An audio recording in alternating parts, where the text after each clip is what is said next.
Nakakain ka na ba ng pako? Hindi pako. Pako. Ito. Tara, samahan mo kami manguha. Ay pa. Nakajakot ako kasi mainit. Ano? Ganito naman.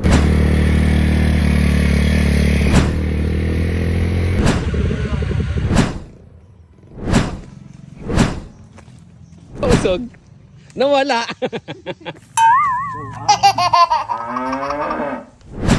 Ano tayo dito, detective? Aray ko.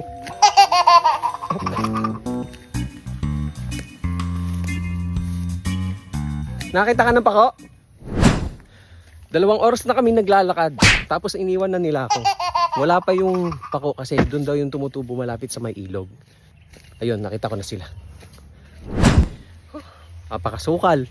Pagkatapos naman nito, meron tayong uulamin. Kaya, stay tuned. Tignan yung dadaanan ko.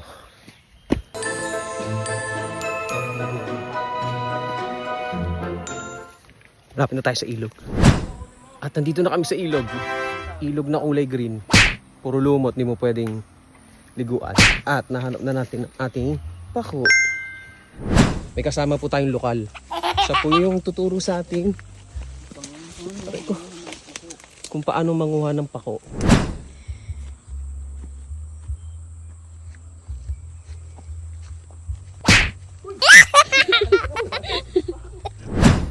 So sabi sa akin ng expert kong insan, may 2 klase ng pako. Isang pakong buaya at yung pakong nakakain. So anong pinagkaiba nila, papakita ko sa inyo. Yung pakong buaya, medyo maliliit yung hibla ng mga dahon niya. Tapos yung pakong nakakain, buo. Hiwa-hiwala yung dahon, buo ang mga dahon. Yan yung pakong nakakain. Ayan ho yung lokal. At ayan hong lahat ay pakong nakakain. Nakakakalahating araw na ho kami. Ito pa lang yung nakukuha namin pako.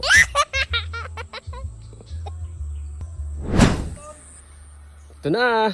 Medyo marami-rami na pero kulang pa rin pang ulam. Okay. So, kukuha pa kami. Pang isang tao.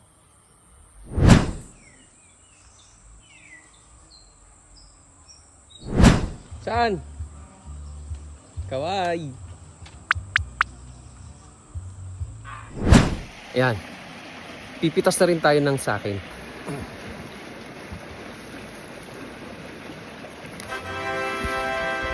Matanda po.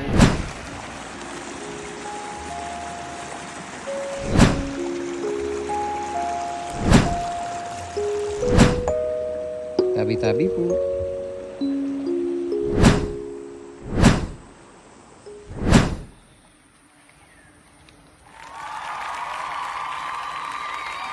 Marami ng pang ulam. Gata na lang ang kulang.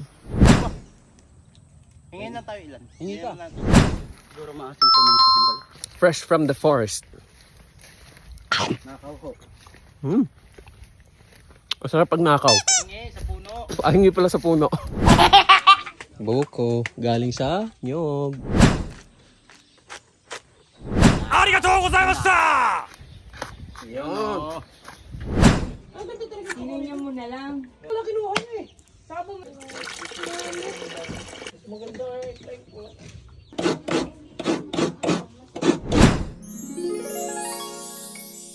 Siyempre, I want first bite. Mmm! yan yung bubble gum. Hindi, mauna ka na. Baka masama ang lasa eh. Mamaya hindi masarap ha. Lasang itlog lang. Hindi ko nga malasahan. Ano lasa ng gulay?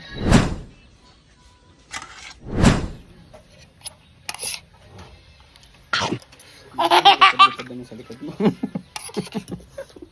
Masarap.